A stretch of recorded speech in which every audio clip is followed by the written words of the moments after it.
Kung ako po ang tatanungin niyo, yung pong programa ni Sara Duterte sa SMNI, yung ini-interview siya nila Banat Bayan ng Banateros, para po sa akin, naging propaganda show na yun eh. Para po papangitin ang imahe ni PBBM, ng administrasyon ni PBBM, at para pabanguhin si Sara Duterte. Yung mga galawan nila doon, yung mga sinasabi nila doon, yung sinasabi ni Sara patungkol sa education, patungkol sa repatriation ng mga OFW sa Middle East, patungkol sa oil, patungkol sa kung ano-ano, laging parang pinapalabas na siya yung magaling, na tama yung kanyang mga idea, pero bakit hindi siya makipagtulungan sa gobyerno para ma-implement ang mga sinasabi niya? Parang sinadya na magkaroon sila ng ganung show after po na magdeklara ni Sara Duterte ng kanyang candidacy para sa 2028 para mag-umpisa na po ang kanilang pangampanya. Yung pong show na yon, para po sa akin isang uri ng propaganda at isang uri ng pangangampanya para po pabanguhin si Sara Duterte. Ang dami pala niyang idea para sa bansa, sa education, para sa pagkontrol ng presyo ng langis, sa repatriation. Bakit hindi siya kumilos, tumulong kay PBBM? Makipag-usap siya nang maimungkahi niya yung kanyang mga ideas. Hindi ginagawa nila, ipapalabas nila sa kanilang show para yung mga tao magalit na naman, yung mga tao masabi na naman na magaling siya. Kaya ito po si Jam Magno, pakinggan po natin itong naging reaction ni Jam Magno. Although hindi naman sinabi dito ni Jam Magno yung pangalan ni Sara Duterte, pero para po sa akin, si Sara Duterte pinatatamaan niya dito. Dahil yung pahayag ni Sara Duterte na madali lamang daw magpadala ng eroplano para mag-rescue doon sa Middle East, yun po isang kahangalan, kayabangan. Sige nga, gawin mo yan ngayon. Pakinggan po natin tong naging pahayag ni Jam Magno patungkol po sa pagpapadala ng eroplano sa Middle East. How can you say it's easy to send a plane to a closed airspace? You don't need to be a woman or a man to know that if there is a closed airspace, you are not able to send any type of aircraft towards it. The thought is easy to make. The decision is too. But thinking, especially when your mouth should be connected to your brain, is the easiest.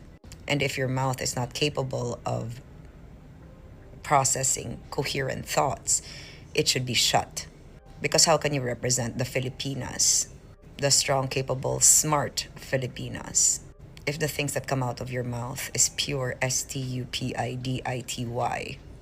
See, I spelt it slower for the people in the back.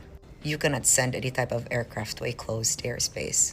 Ayun mga kababayan, talaga pong isang malaking kahangalan or kasyungahan ang magpadala ng eroplano sa isang lugar or mga lugar kung saan sarado ang airspace dahil may mga lumilipad na missile. Sabi ni Sara Duterte, madali lang magpadala ng eroplano. Kayo na po humusga, di po ba nakakatawa? Kahit yung ibang bansa, hindi sila makakapagpadala ng eroplano nila doon dahil nga po may mga lumilipad na missiles. Lalo mong ilalagay sa kapahamakan ang buhay ng mga tao. At hindi ka papapasukin. Paano ka papasok?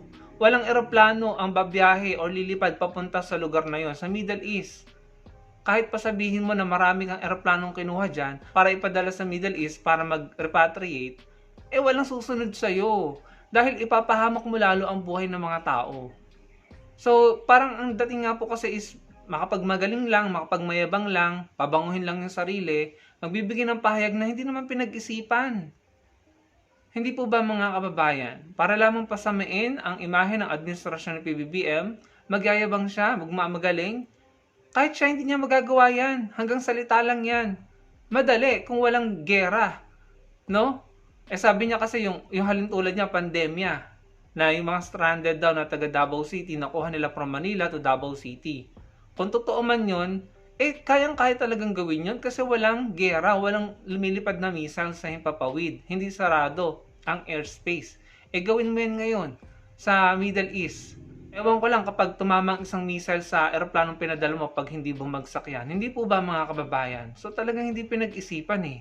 Kaya para po sa akin, isang pagyayabang, propaganda, pagpapabango, yung show nila Sara Duterte doon sa SMNI na ang interviewer niya ay mga vloggers. Talagang natatawa na lang po yung mga tao sa naging pahayag na yun ni Sara Duterte dahil alam po ng mga tao na matatalino at nag-iisip na hindi po yan posible, imposible po yan. Pero syempre yung mga DDS, hanga na naman, palakpakan na naman, tuwang-tuwa na naman, ang tingin na naman nila kay Sara ay magaling. No? Good luck. Bakit hindi niya gawin yan?